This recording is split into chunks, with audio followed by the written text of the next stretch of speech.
That's right, it is Danny Bonaduce, life coach. Call right now, 1-800-252-1025. Or we do take your emails. We happily take your emails at lifecoach@KZOK.com. Life Coach brought to you by Goldberg Jones Divorcer Men. Call 1-800-DIVORCE. Let's go to the phone lines. Talk to Chris in Linwood. Good morning, Chris.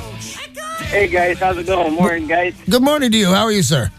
Not too bad, not too bad. Hey, I called in a couple times. Your advice has been on point. Well, thank you very much. I'm glad I could be of service. Hey, so today I got a question. My daughter, she just turned 18 the beginning of August. Lock her up. Don't let her move out yet. I just thought I'd throw in my parenting advice there. I'm sorry, your daughter just turned 18. Yeah, she just turned 18. She's had some issues with school in the past, and she failed to, I guess, put forth the effort that she needed for credit. So she should be a senior, but she's going to be a junior. Now, my question is, she decided to up and move out since she was 18. Right, a lot of kids do that. If they can actually afford it and are mature enough for it, or if they are wrong but think they're mature enough for it and can afford it. Well, and on top of that, she had dropped the bomb right before she moved out that she was just going to go get a GED because she didn't want to finish the last couple of years of high school. Right, and by the way, no knock on the GED. Kudos to anybody who does the trouble of getting it. But I will tell you this. I'm not going to say they're frowned upon. They're not. People go and look at that. But it's not the same. Well, it is the same thing legally as a high school diploma. But if you're trying to impress anybody, it doesn't hold the cachet that a high school diploma does. I'm sorry. It's true. It's just the same thing as a high school diploma. It is. They work and they get it. I'm just telling you how people react to things. There are people, I'm only 5'6.5". There are people who look down. That's not what I meant. Everybody looks down on me. I'm short. But who it works against me. People that are tall do better in life. People that an actual high school diploma do better than a GED, but not as well as a college. So she's going to have to work with that. So what is your question? So should I have fought harder to keep her in the house and forced her to try to finish her high school, or just, let her figure it out on her own and let her fall on her face? And then also, if she wants to come back, should I let her come back in? Two-part question. Part one is what? As concisely as possible. Should you have fought harder to get her to do what? To get her to stay home and finish her high school. No, and I'll tell you why, because it sounds like a huge yes. No, because that boat is behind you, man. That ship has sailed. All you can do is beat yourself up. Now you're looking back saying, I woulda, coulda, shoulda. That's a terrible way to play ball, man. That's a terrible way to play ball, Chris. You're going to beat yourself. You can't change anything now. You can't go, if I'd only done this. A terrible game to play. You know what, by the way, Chris, thank your lucky stars. You're not calling me up and saying, I've got a daughter. She's just 13. She's pregnant, and I hate that she's pregnant because she still has a drug problem. That's a serious problem, my brother. You're on easy street, man. Your kid loves you. She's going to get a GED, and that does really count. It's a GED. So, no, you should not have done anything more. Did you love your kid? Oh, absolutely. Did you do the very best you could for her? I tried. Does she love you? I hope so. You're a huge winner, and I'm not kidding. You're a huge winner. Your daughter loves you. She's getting her high school diploma, and you know in your heart, I did my best for her. So you shouldn't have done anything differently. You did all the right moves. Now, if you called me up a year ago and say, what should I do in the future? I'd have given you different advice. But if you say, what about what I've already done? What you've already done is more than enough. You got a good kid. She's not on drugs. She's not pregnant, running around doing stuff. You're great, man. So so let me make sure you're listening. You did all the right things. You should be very proud and sleep well at night. What's part two? Part two was, should I let her come back if she realizes she can't do it on her own? Yeah, absolutely. I set some real... Because here's the thing. It's funny. You were worried about what you did first time around. Now, this time around, you get to set the rules. You get to set the rules. What time she's in the house by. What time does she do her own laundry? How often does she make her own meals? Does she pitch in for rent every now and again, what she can afford without going under? You can set the rules you didn't get to set when she was 17 all of a month ago. So, yeah, if your daughter needs to move back and it wouldn't cause a big headache if your daughter moved back in?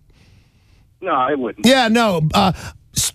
pretend like it would so you can cut a good deal, but that's a good chance to make up for anything you feel bad in the past. It's a wonderful thing. Let her go, see how she does. If she does well, great. If she doesn't do well and moves back in with you, it's kind of even better in a way. You can make up for anything you feel bad about in the past and maybe help her make better choices in the future. Hey, good luck, Chris, and I really do want you to know you're in the catbird seat. You did all the right things. You should feel good about that.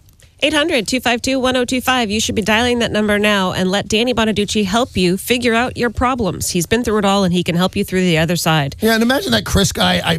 What did I do? And what should she's 18. She's going to get her GED. She's not on drugs, and she's not pregnant. Winner, winner, winner, Chris. Call me if it gets more serious. I love you and stuff, but you're a big winner. God is smiling on you today. You can also email the Life Coach at lifecoach@KZOK.com. Cindy in Tacoma has sent an email. Cindy in Tacoma. I'm getting married this fall. Right. And I can't help thinking about the vision I had for my life when I was younger, that I would live alone, probably with cats, have a lot of great friends, and be independent and travel a lot. But now I'm engaged to a great guy, but he wants the white picket fence with 2 or 3 kids. I'm feeling like I'm getting cold feet and thinking that what I once wanted for myself is so different from what he wants. Will this feeling go away? I don't want to break his heart, but I also don't want to live with a broken heart myself. Well, okay, that's a really good question, Cindy. So here's what I think. I think the vision you're getting of what's going to happen in your life does not meet the vision you used to have of what was going on for you. So let me get this, if I get this right. First of all, if you really feel this is the wrong thing to do, it's your life, you should bail. Don't break his heart, be as nice as you possibly can, and bail. But on the other side, let me see. The downside is this guy really wants to marry me, and that bastard wants a white picket fence too. Who's he kidding? Next thing he'll be offered to do the laundry all on his own. This is what interesting 2 calls that I got to, because people do get nervous, and God love you. But once again, ball in your court. A guy loves you. Enough said right there. But on top of it, he wants a house and a picket fence. And interestingly enough, my wife not only thought she was to do a live alone with cats, she thinks it's going to happen again. My plan is, dig this, my plan is to die when she's around 50. And I said, if you want to remarry, go ahead. It won't bother me. I won't haunt you. She goes, no. Get some cats and move it into an apartment. That's an interesting lifestyle choice, but this guy wants to offer you a picket fence, and he's not even just offering. You're going to have to work for this. But I think you should think it out, like, what is the other downside? And this is a very nice, winnable situation. A nice house in the country somewhere. I just think it'd be great. A white picket fence. Who doesn't want that? But it's funny, too. She says, I just dreamed of being single, my cats, and having a ton of friends. Well, all your friends are going to be married and have kids and aren't going to want to hang out with you. Totally. They're not going to have time. And when they do have time, they're mostly going to be calling you up so you can babysit. They're going to pretend they're going to drop by your house, but really they're going to drop off Junior, who can't even hold his head up and spits up a lot. Yeah, that's not a win thing. You know what? Marry this guy, make it a long engagement, and make sure that you come around to your way of thinking, and you can make him come around to your way of thinking a little bit more. But this is a really good choice to have this. This guy loves you. It's a great way of life. Make sure you can kind of meld the two if you want. Come together a little bit so you both want the same things. But the big downside on this guy is not a downside, and you should rush on in. If you've got a question for the Life Coach, 800-252-1025. Scott in Vashon Island, you're on with Danny. Hey, Scott, what's up, man? Hey, nothing. Anyway, hey, so my daughter is 17 now. Right. And she's turning 18 next year. She'll be graduating from high school. She's been in Running Start, and she wants to continue to go to college.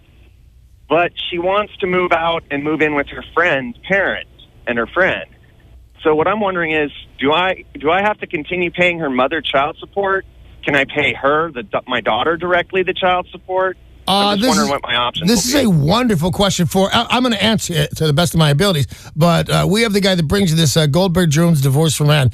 Rick Jones comes in, and it's kind of the co-host once a week. Does anybody know what the next time Rick Jones is coming in? It's September 10th, Wednesday. September 10th, it's Wednesday. Make sure to call that day. He'll give you great legal advice. But here's the thing on this. Well, I'll give you the short of it. Yes, you do. You can go back to, you have a divorce decree on this, and it says that you pay a certain amount and more, if you will, or you continue once they turn 18. You can still have to pay more to pay for some of their college. That's going to be part of the deal on this. Look at your divorce decree, and I think you'll realize. Do you have your divorce decree or know what it says about this? I have a parenting plan and a divorce decree. And what's it say about an 18-year-old that's going to college? I believe it says I need to continue to pay child support. Boom, there's your question right there. I thought you're thinking the fact that she's moving out would make the difference. It doesn't. She could be moving into a dorm or something like that. It doesn't. But you're going to get to pay at least less. And you're going to know exactly where it's going. I don't know how you feel about your ex-wife, but man, where that money goes, I don't know where that money goes. I don't know what she's doing with my child support when it comes to your kids in college, and it'll be less money, and you'll know this is going for books and things like that. So it's a good thing, and yes, definitely, it's right there in your decree. You're going to have to continue to pay. And it's a good question for you, but yeah, you're going to have to continue to pay. That's all the time we have for Danny Bonaduce, Life Coach. By the way, Life Coach brought to you by Goldberg Jones Divorce for Men. Call 1-800-DIVORCE.